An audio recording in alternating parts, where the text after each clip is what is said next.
Frank Caliendo is at the Improv tonight at 8, tonight at 10:30, tomorrow night at 8 and 10:30, and Sunday 7:30. 5 shows within the next 48 hours if you start counting tonight.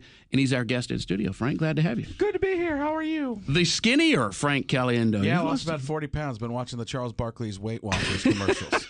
It worked for him. It worked for you. That and the Terry Bradshaw ones. Everybody's doing they're doing weight loss commercials. Terry Bradshaw's, I think, are the funniest. The Nutrisystem commercials where he's like, I was tired of being fat and ugly. What's Nutrisystem going to do to help you with ugly? What are you talking about? It's like they shot the commercial and Terry's like, I want to do it my own way. I was tired of being fat and ugly and I couldn't spell too good. But then I took Nutrisystem. Now I got Wikipedia in my brain. And Barkley's got that one. He looks good, too. He's lost a bunch of weight, right? Lost like 30, 40 pounds. But it's good. It's easier to look good and look like you've lost weight when you're wearing all black on a black background and the commercial shot from outer space.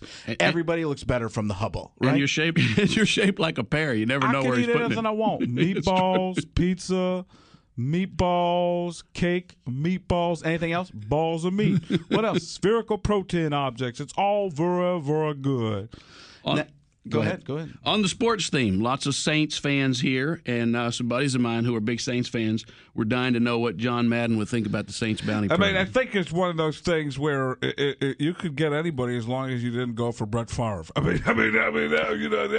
think of all the things you could do and all the things you should do. I mean, that's the problem right now. When you look and you say, hey, this stuff is going on, but you don't want it against the guys that you like.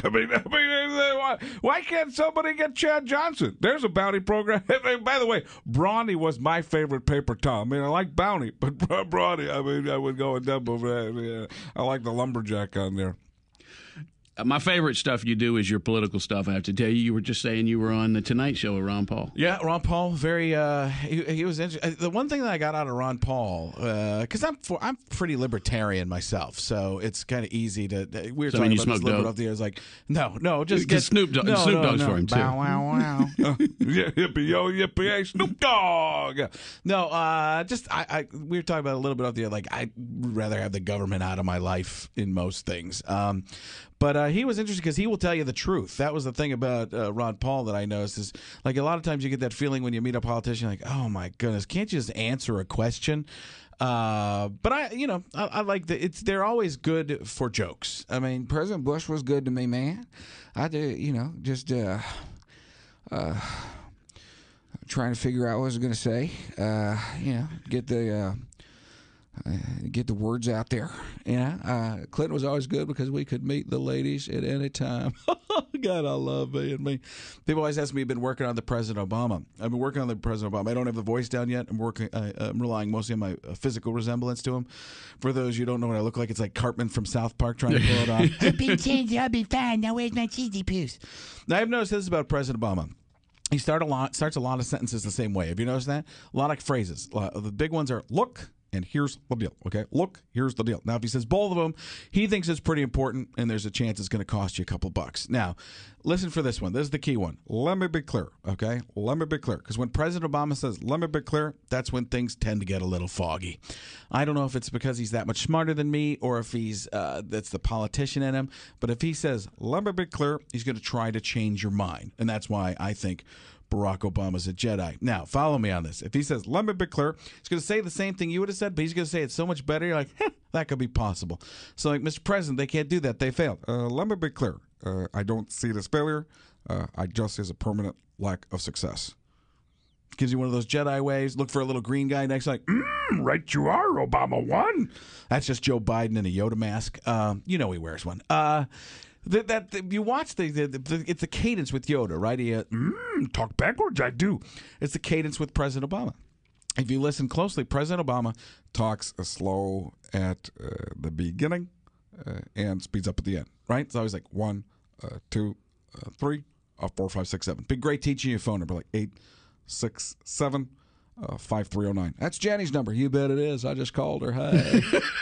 Not to creep you out, but I was watching your face. It's weird, and right? you do a little contortion to get there. Yeah. So the Obama thing's in the back of the mouth. Yeah, because you don't move. And it's tough because it gets this it's key in the cadence, but it can get into the John Madden or even the Bill Walton. How crazy is that? They're very simple. Ted Koppel, John Madden, Bill Cosby.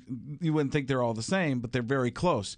George Bush, Sheriff Roscoe Pico Train, Tara Bradshaw, and Chris Rock. They're all very close as well. So it's weird that so many different personalities could be that close. But yeah, you have to find those. You don't see, like, the one that probably most known for is John Madden, which you don't see him that much anymore. The only time you see him is the end of the Prilotech OTC commercial. Right. It's a really well shot commercial. That's the one where Larry the Cable Guy's like, "That's like flipping your burgers after the burn." Cut to John Madden, available at Walmart. But it doesn't look like the rest of the commercial. It's like it's shot in black and white, or Zapruder shot it, something like that. You watch and they go, "What in the world is this?" It's like they're like, "John, we want you to do a commercial." "I'll do it, but I'm not going anywhere." You don't have to. What do I have to say? Available at Walmart. Okay, I can do that. Available at Walmart. Cut. Where's the check? How about Mitt Romney? He's no. You know what? I wait to see. I'm looking at watching I've watched the debates and stuff like that. But to me, I don't really work on anybody until they're elected. I didn't do the President Bush until 2 years into his first term. And like I said, that was the one I started out. It was really Bosch hog, and I slowly realized there was more to it. There were layers, so to speak, of tour. So to find that. So let me make sure I plug this. FrankCaliendo.com. He is at the Improv tonight for 2 shows, tomorrow for 2 shows, and Sunday at 7:30. I don't want to take the fun out of funny, but in about 35 seconds or less, when you take an Obama who's difficult to do an impression of, how much time are you spending until you feel comfortable doing that in public? A while. I mean, but I find the jokes off of other stuff on it, especially because we're in kind of weird times. I mean, I did the President Bush stuff. And I did it after war had started and stuff like that, but found a way to elevate him so people would go, "Oh, you're not ripping the guy at this point." So, and I would like to walk a line. I don't want to hurt anybody's feelings when I do this stuff. For the most part, it's not about policy; it's about silly. It's about making us laugh. We need more of that. FrankCaliendo.com. 5 shows in the next 2 days. Check him out at the Improv. Thanks for being with us. Thanks.